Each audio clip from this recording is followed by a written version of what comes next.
You can have great weather like this, but also like this, so be prepared for both. So, you're thinking of traveling to Thailand during the rainy season, and you're not quite sure if it's worth it or not. Last year, I spent 6 weeks in Thailand during the rainy season, and what I've learned is that the answer to this question is not as straightforward as yes or no. It really depends on your travel preferences. So in this video, we're gonna discuss the pros and cons of visiting Thailand during the rainy season, and figure out if it's a good idea for you to travel here during that time. The rainy or the monsoon season in Thailand starts in June and lasts until the end of October, and to tackle the big question right away, how much does it actually rain? Well, not as much as you think. There's this huge misconception about the monsoon season in Thailand that it'll just rain days on end with no sunshine. That is not true at all. Yes, although the weather is very unpredictable during the summer months, for the most part the days will be warm and sunny, especially towards the beginning and the end of the rainy season. When it does eventually rain, usually it only lasts for an hour or two. And I think one of my vlogs from Bangkok managed to portray that perfectly. Right, so started to rain, but the thing with the weather here in Bangkok is that it usually rains for up to an hour or so, and then it stops, so it should probably clear up pretty soon. Well, this is good enough for me to keep moving. Let's go. And just like that, the sun is out again. That was like 10 minutes tops. A huge upside with traveling in the off-season is the fact that it'll be much more affordable to travel. We're talking cheaper flights, accommodation options, food, activities, pretty much everything across the board. During my time in Phuket, I was staying at Best Western close to Patong Beach, and I paid 19 bucks a night to stay there. This was in July, and the same hotel during the high season instead costs anywhere between 80 to 100 bucks a night. Sure, I might have got myself a good deal as I traveled there when Thailand just had reopened, but I hope this gives some type of perspective how much money there is to be saved. Even if you would double the price, you're still paying half of what you would have paid during the high season, which gives you the opportunity to travel for a longer period of time if you're on a set budget. Many hotels usually run great deals during the rainy season because they simply don't have enough customers, so there's really no need to book something far in advance, especially in the south of Thailand, because you could strike yourself some great deals if you leave yourself with a little bit of wiggle room. Perhaps the best way to go about it if you don't feel like fully winging it is to book a place with free cancellation and then keeping yourself updated on other accommodation options, because some of the best deals can be found on very short notice. Speaking of savings, I have another great example of when I went on an island tour.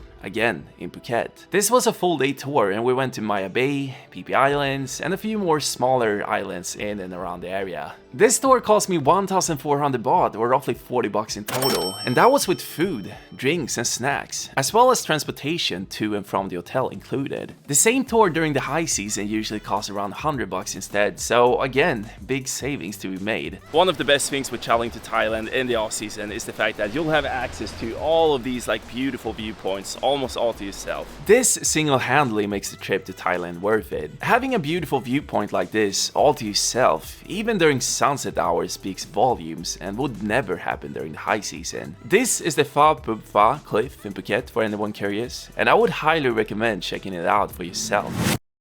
Now, all of these perks sounds fantastic, right? But I don't want to guess up the rainy season in Thailand too much because, again, you could be incredibly unlucky with the weather. And if you're on a tight schedule, you could potentially mess up your travel plans. So to really figure out if you should visit this country in the off-season or not, I'm going to ask you 2 questions. The first one is, how long are you traveling for? If you're quite limited by time, let's say you plan on going here for a 2-week holiday, you want to spend all your time in the sun doing fun outdoor activities, then I would honestly suggest you to wait a couple of months for the high season because, again, you could be very unlucky with the weather, and 2 weeks in my book wouldn't be enough of a time frame to work with, especially if the weather would be more on the rainy side. Yes, as I said earlier in this video, it usually only rains for an hour or two, but there will definitely be days where the weather is just overall mediocre and it's cloudy all day. On those days, it doesn't necessarily have to rain that much, but you won't see that much of the sun either. And what's the point of all of these savings if you won't be able to fully enjoy your trip, right? However, one exception for a 2-week holiday in Thailand during the rainy season would be if you only plan on visiting Bangkok. Here, 2 weeks would definitely be enough because there's so many indoor activities here and there will always be things to do regardless of the weather conditions. Even though it rains, I'm happy to be here in Bangkok because I mean, at least there's things to do here if you compare it to like other places in Thailand. There's so many indoor activities here and many of them is located right next to the BTS, so I mean, sometimes you just gotta be happy for the small things in life.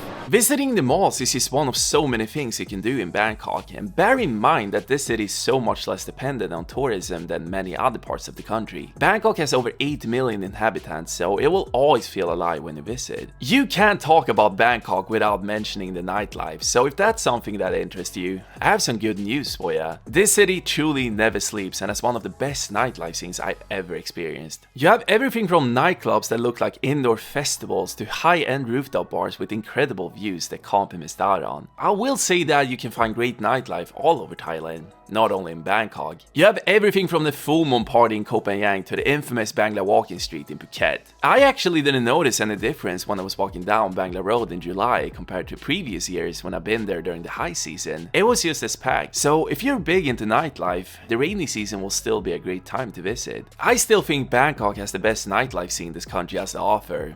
I might be a little bit biased since I spent the majority of my time in Bangkok whilst visiting Thailand, but it's a great city. And if you want to learn more about what this place is all about, I made a video of 10 things to do in Bangkok, and I'll leave a link for that in the top right corner so you can go and watch it after this video. If you're enjoying the video so far, please do me a favor and like the video. It really helps me to grow the channel and reach more new people. Thank you, it truly means a lot. The second question is, what type of traveler are you? If you're a fast-paced traveler, you prefer to stay in one place for 2-3 nights tops before you're off to the next destination, and your goal is to see and experience as much of Thailand in the shortest amount of time possible, and really squeeze out every minute of your time here, you're probably going to be a little bit disappointed because the weather will mess up your plans in one way or another. Instead, I would say the rainy season is perfect for the slow-paced travelers out there who enjoy staying in one place for at least a week minimum before moving on to the next spot. Even if it rains, you'll still have time to make up for those days on any other day, and if you plan on traveling for at least a month,